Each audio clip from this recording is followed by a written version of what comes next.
Hey, what's going on, people? Welcome back. Welcome back to Football Therapy with me, Jan. Hope you're doing well, mate. Are you doing well? I really hope so. Welcome back to Chelsea News, man. Of course, daily series. Daily. Every single day. Here on Football Therapy, where I talk about what's being said about Chelsea, and I welcome you along, friend. We've got some positive news, some interesting things to speculate about, and some just general Chelsea news. We're going to talk about Thomas Tuchel not travelling to the Club World Cup yet. Reece James, ding ding ding, is travelling, hugely positive. What's going on with Azpilicueta and Christensen? Are they off to Barca? Apparently Declan Rice has chosen his boyhood club Chelsea as a transfer destination. Lots to get into. Get comfortable. Please do drop a like. Let's see if we can get over the 2,000 mark that we try and breach. We often do, and sometimes we get up to 4,000 likes. You decide. You're all welcome to subscribe, of course. All people are welcome here on Football Therapy as we get into it. So let's talk about the Club World Cup. People are off to Abu Dhabi. They've touched down in Abu Dhabi. And there's two notable people to talk about in this segment of the video. Let's start. So first off, Thomas Tuchel tested positive. We absolutely saw, I don't know if we felt his absence on the touchline yesterday, of course. Is it Arno Michels or Michels, his assistant, who took the reins instead of him against Plymouth at Stamford Bridge? And my oh my, we made hard work of it. A game to forget, you should think. Dismal performances from Romelu Lukaku and indeed Timo Werner up front, with the striker curse continues. And to be honest, yeah, really difficult watch. I did do a match review of that game yesterday. You'll feel free to go check it out as my previous upload to this video. So, Thomas Tuchel tested positive, and he has not joined the squad to fly out to Abu Dhabi. I don't know if he'll miss the first game or not, but presumably Chelsea have already done preparation, and presumably he'll still be in contact with the coaching staff, just like he was for the FA Cup game. Hopefully, he can go out and join them as soon as possible. I don't know how much this will affect Chelsea's chances and performances in the Club World Cup. Like I said, if he is indeed to miss the first game or not, I'm not so sure at time of recording. But hugely positive news, because what we heard prior to this is that Reece James wouldn't be able to travel. In fact, Thomas Tuchel said this himself in his pre-match press conference to yesterday's game, that Reece James is not ready, he's not done team training, and he won't be able to travel. But he's travelled, he's touched down. There's pictures of him with the squad in Abu Dhabi, and that's a hugely positive thing. I mean, is he just travelling to be a part of the squad and, watch the games and train, do warm weather training? That's a big possibility. Though, some people are reporting on social media, I don't know how credible these reports are, but some people are suggesting he is indeed part of the squad, which, if he's part of the squad, he's available for selection. At the moment, I'm reading that. You can take it on face value and believe it. Be hugely positive news. We want to win the Club World Cup. We've never won it. But ultimately, it's good that he's out there. It'll be warm weather training. I mean, there is an element of maybe it's just rehab, doing team training because he needs to team train, and being in a, restorative hot weather. So that's positive news. There's your Club World Cup news, boys and girls, ladies and gentlemen. Thomas Tuchel there. Reece James there. Ding! Right, I have way too much fun with the switch, yeah. Cool, let's move on. Plenty of stuff. I quickly want to mention Saul. Saul, it looks like, is going to return to Atletico Madrid. No surprises there, really, is it? I mean, I read an article saying about how he's leaving Chelsea with a positive attitude. He was in a slump at Atletico Madrid, and he had probably quite a sobering experience in England. But I don't think he's been, depressed or isolated because he's not been, a star. He's seemingly gone out a lot in London. He's hung out with Kepa and Alonso. I think maybe it's been a good time for him. And I just wanted to say that I hope it has been a good time for him. And he has had good moments and a couple of good performances in there. He just hasn't perhaps lived up to the potential of a player that we know can play very well. Think of 2017 Saul. So I'm wishing him all the best, even though he's not going for a while yet. And he could still have some important stuff to say in this Chelsea team, but I'm reading out of caught offside. It's saying he will return to Atletico Madrid, but with a positive attitude, and that's pleasing to hear. I do want to talk about ins and outs. Of course, a massive story is Declan Rice, so we're going to talk about that in just a moment. Football.London, though, reporting on how Barcelona want to take both Andreas Christensen and Cesar Azpilicueta, and in fact, believe they can reach a pre-contract agreement in the coming days, quotation marks. So let's talk about that. Both of them, oh man, both of them seemed like they could go, maybe they won't go, but they probably will go, and maybe they'll stay. You know, there's that constant inherent feeling that Azpilicueta is just going to stay forever. He's Chelsea captain, his kids are here, he'll just want to sign 12 months extensions, but we've spoken about this on a multitude of occasions on this channel, how actually a 2-3 year deal at Barcelona would make so much sense for him to end his career, and it would be a wonderful way to bookend his career after captaining Chelsea to the Champions League title win. So I can kind of understand that. He has sort of said comments himself, says Azpilicueta, that when he was asked last about his contract, rather than saying, oh, we'll hopefully get over the line, we'll see what happens, he said something like, oh, what a journey it's been, all these managers. And as soon as he said that, I had like red flags, do you know what I mean? Like sirens going off, and I was like, that sounds like a man that's preparing us for a potential departure. Fair enough. I mean, he played really well yesterday. Not only did he score the equaliser for Chelsea in the cup, he also scored an offside goal. He was making, you know, he's good defensively and making striker runs. But ultimately, the man is 32, and you wouldn't begrudge him a 3-year contract at Barcelona. Christensen's a little bit more difficult. I've spoken about this also recently, and how perhaps I've been guilty of, I can't speak for you guys, but been guilty of, not sweeping aside, but perhaps not putting enough recognition on actually how good he's been under Thomas Tuchel. And largely, chiefly, that's probably been because Thiago Silva's been an absolute Rolls Royce and nothing short of that. So, but you know, Thiago Silva's going to be 38 next season. Christensen is 25, and often when Christensen plays in that role, he's been excellent. Chelsea won't want to lose him, excuse me.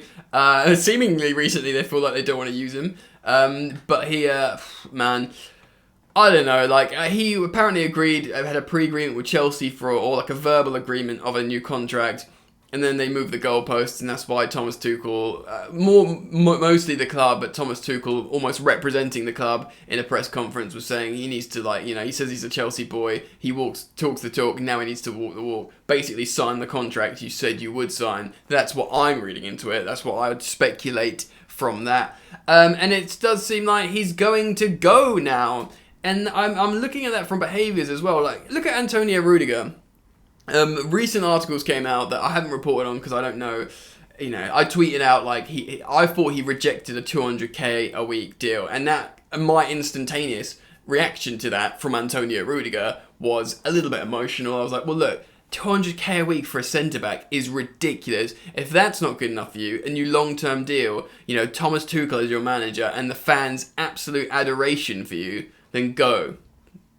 Yeah, do you know what I mean? But apparently it was closer to that. I do still think Rudiger will stay, because the way he seems so involved, he seems so integrated into the team. Like, look at him when, like, you know, Kepa makes that save and like he's tweeting about it. He just seems so, everything's perfect for him at the moment. He's this, like, you know, hero back in Sierra Leone with all the, you know, kids wearing you know, Chelsea shirts, and he's built like this himself as an icon, like not a Chelsea icon yet, but like an important figure, and I think he recognises that, and I think he does recognise he's very good because of Tuchel, and I think he does recognise the fans' love for him. I don't think Rudiger wants to go at all. I really don't. So with that, I still think he'll stay. I still think he'll get a big contract, but man, they need to meet in the middle. Thomas Tuchel seems really confident, so that's a positive thing, you know, I guess. If Thomas Tuchel's confident, then maybe we should be feeling a little bit confident. But, so on that, you know, hopefully Rudiger will stay, but there's a very good chance that, you know, Christensen and Azpilicueta will agree pre-agreements with a Barcelona. Of course, Bayern Munich still really want Andreas Christensen as well. Theoretically, he could agree a pre-agreement with them. And Nicolas Süle is probably going to leave Bayern Munich. And if he does, you know, maybe he'll come to Chelsea. Who knows? We'll talk maybe a bit more about outs at the end of the video, and we'll, most notably strikers, ladies and gentlemen, so strap yourselves in and get comfortable for that. But let's quickly speak about Declan Rice. The Mail Online reporting about, of course, there's a huge transfer battle for Declan Rice. Man City, Man United, and Chelsea. Probably the club that needs him most are Manchester United. They're calling out for a sort of conventional CDM that can pass, that can bring the ball forward and score the odd goal. I mean, scoring that equaliser in the cup for West Ham. Yes, I know it was against Kidderminster and all that kind of stuff, but it was a good goal, and he had to be the figure to. He basically took his team through the next round. The Mail Online headline says, Man United are braced for a battle to land Declan Rice this summer, with West Ham star holding out for a move to childhood club Chelsea, but the Blues would need to offload N'Golo Kante to sign a £100 million man. Now, let's talk about this. Right. I don't feel necessarily comfortable with the idea of selling N'Golo Kante, and I never have, even when I've spoken about it before on the channel, like a year or so ago, saying maybe it makes sense, that Chelsea could make so much money from N'Golo Kante for a player who is probably passing his best, like getting over the crest now, and has injury problems, and is now in his 30s. Chelsea might, see an opportunity to sell Kante to PSG, even if he's got a year left on his deal, for a lot of money, because it's N'Golo Kante. I love and adore N'Golo Kante. I think he should. I recently tweeted, I think he should have banners around Stamford Bridge, because there was a lot of discussion on, should Jorginho have a banner, which I thought was a bit silly, really. I love Jorginho, but a lot of people, obviously there's a peculiar war online between Mason Mount fans and Jorginho fans, and people like me who's fans of both. I'm meant to feel like aliens. But there's a reason why Mason Mount's got a banner, because he's been at Chelsea his entire life. He's devoted his entire life to Chelsea. Of course, Jorginho, his football successes lie with his country. He's probably feels like he's got a stronger bond to Napoli than Chelsea, purely because he loves Italy so much. And the way he talks about Naples, he's not going to talk about London like that. So Mount's dedicated his whole life, and the academy star boy, won the Champions League. There's a story there, his life's work is that Jorginho's been at Chelsea for 3-4 years, and he's been wonderful, and his story arc is incredible, and what a great player. But if you're talking about an actual player that's not been at Chelsea their whole life, an academy player that deserves a banner, for me, yes, Cesar Azpilicueta, he's captain, but also N'Golo Kante, because he's won every single trophy, pretty much, except maybe League Cup, and he might win the League Cup this season. And he's been PFA Player of the Year. He's been, the difference maker in a Premier League win. So I've gone off. I've realised I've gone off on a bit of a tangent here, or a digression. But N'Golo Kante, man, I mean, that's why it makes me feel uncomfortable. The idea of selling him. I don't actually think he's a similar player profile to Declan Rice. I think they're very different. I think N'Golo Kante likes to run around everywhere and find the danger, whereas Declan Rice is a little bit more systemic. Probably a little bit closer to Jorginho in terms of positional play, maybe. Even though he can play in it too. But he's a bit more physical, faster, and obviously he can score in open play. I'm not saying Declan Rice is a better player than Jorginho. I think Jorginho can do things better than Declan Rice. That sort of metronomic, fast-thinking player Jorginho is excellent at. And of course his penalties are near enough immaculate.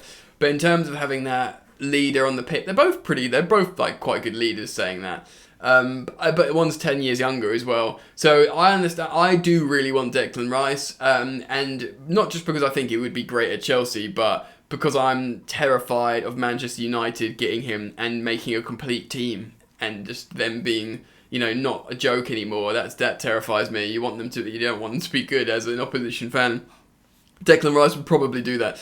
Yes, he would want to join Chelsea. He's done the overlap with Gary Neville, which is a great show on YouTube if you haven't seen it. Frank Lampard did a great one, by the way. Love and life watching Frank Lampard at the moment. Winning 4-1 for Everton. The first time this season they've scored 4 goals, and the Toffees singing his name. Lovely scenes for Super Frank. But yeah, Declan Rice in that interview with Gary Neville, he did 21 questions or something. Is it 21 questions they do? The bunch of questions that they released before the full interview. And he says he's a boyhood Chelsea fan, and talked about John Terry and going to Chelsea games. And he says, look, I love West Ham, but I'm a Chelsea fan. He's never made any, he's never tried to hide it. It is what it is. So he'd prefer to come to Chelsea. Makes sense. Thomas Tuchel likes him. Chelsea like him, apparently. And if Declan Rice goes to Chelsea, it would surprise no one. Just to finish then, strikers, people going out the door. You could talk about Azpilicueta, Andreas, Christensen. Timo Werner, man. Everyone adores him. He's got songs. He's a great guy. I don't know, man. He's a good footballer in there, as in like, he's been known to score loads of goals. He's getting paid so much money at Chelsea. And yesterday when he came on, I know he just looked a bit shell-shocked, but it's against, bloody Plymouth, and just freaked out. Maybe Timo Werner has to go. Again, Lukaku dropping stinker after stinker. The club will back him to find his form again, because again, there's a very good footballer in there. In fact, Lukaku is a more efficient and better striker than Timo Werner. Would you believe it? And so they'll be wanting to see that. I just wanted to, therapeutically, this is football therapy, of course. Therapeutically, just say those words out loud after that game and watch this space. Of course, here on the channel, I look at headlines every single day and reflecting with you guys. We chat it out and I give you my commentary. If you enjoy it, please do drop a like. You're all welcome to subscribe. But I'm going to end the video there, friends. So I'll see you tomorrow. Keep it locked. Enjoy the football. See you later. You ain't so tough with that bad boy tuck. I'ma get it how I'm living, I'ma walk the walk. Outline my lines, I rap through thought. Body bag the verse, outlined in chalk. In my life seen trouble, hustle on the double. Silence on the trigger like my pick got a muzzle. Yo chick like to guzzle, bad boy stay in trouble. I only love this paper, sorry I don't. I love me bitch.